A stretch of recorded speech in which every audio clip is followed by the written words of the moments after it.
Hi guys, আসসালামু আলাইকুম। বৈশাখ মানেই ইলিশ, যা ছাড়া মনে হয় সব কিছুই অসম্পূর্ণ থেকে যায়। আম্মুর হাতের একটা স্পেশাল ইলিশ মাছের পাতলা ঝোল আছে, যেটা ছোটবেলায় আমরা বৈশাখ এবং মাঝে মাঝে সকালবেলায় খেতাম। আজকে পান্তা ভাতের সাথে সেই ইলিশ মাছের পাতলা ঝোলের রেসিপিটি শেয়ার করব। এটা বানানো খুবই সহজ এবং ঝটপট করে তৈরি করে নেওয়া যায়। আশা করছি ভালো লাগবে।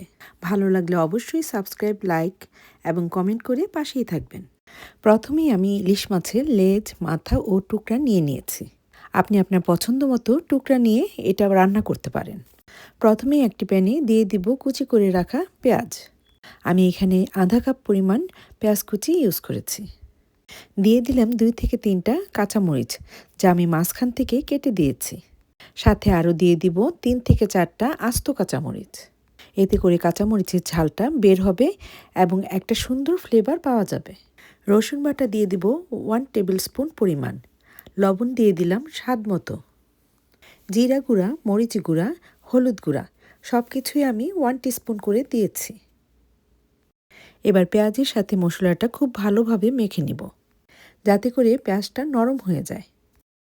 এই কাজটা অবশ্যই হাতের সাহায্যে করবেন, এতে করে রান্নার স্বাদটা সেই রকম হয়। 2 থেকে 3 মিনিট মাখানোর পর দিয়ে দিব 3 থেকে 4 টেবিল স্পুন পরিমাণ সরিষার তেল। এখানে আপনি রেগুলার তেলও ইউজ করতে পারেন। তেলটা মশলার সাথে আবার মিশিয়ে নিব এবং দিয়ে দিব কেটে বেছে ধুয়ে রাখা ইলিশ মাছ। ইলিশ মাছগুলো তেল, পেঁয়াজ আর মশলার সাথে আবার মিশিয়ে নিব এবং দিয়ে দিব 2 কাপ পরিমাণ রুম টেম্পারেচারে থাকা পানি।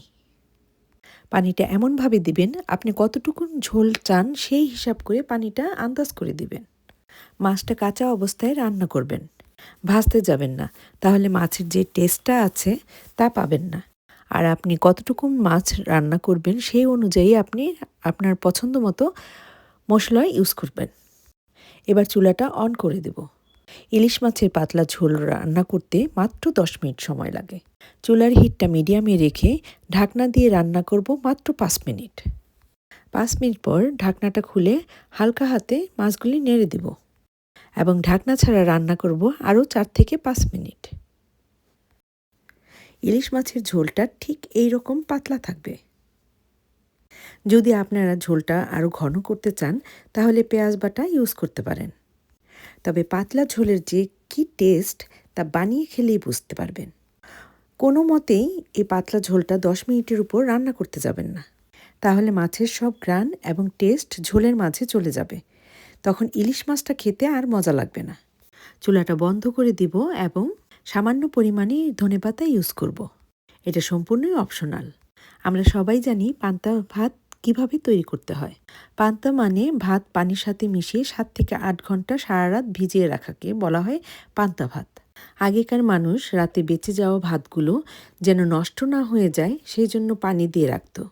সারা রাত পানিতে ভিজে থাকার কারণে সেই ভাত ও পানির মধ্যে আলাদা একটা ফ্লেভার চলে আসতো, আর সেটাই হচ্ছে পান্তা ভাত। সো রাতে ভাত পানি দিয়ে ভিজিয়ে রাখবেন, আর সেই সাথেই তৈরি হয়ে যাবে পান্তা ভাত। শুধু বৈশাখ কেন, যে কোনো সময় আমরা এই পান্তা ইলিশ খেতে পারি।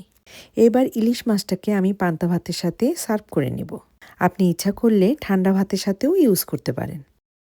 দেখতেই তো পেলেন কত সহজ নিয়মে এই পান্তা ইলিশ রান্না করা যায়। ঝটপট এই পান্তা ইলিশ তৈরি করুন এবং পরিবারের সাথে শেয়ার এবং এনজয় করুন। সবাইকে বাংলা নববর্ষের শুভেচ্ছা জানিয়ে বিদায় নিচ্ছি। আল্লাহ হাফেজ।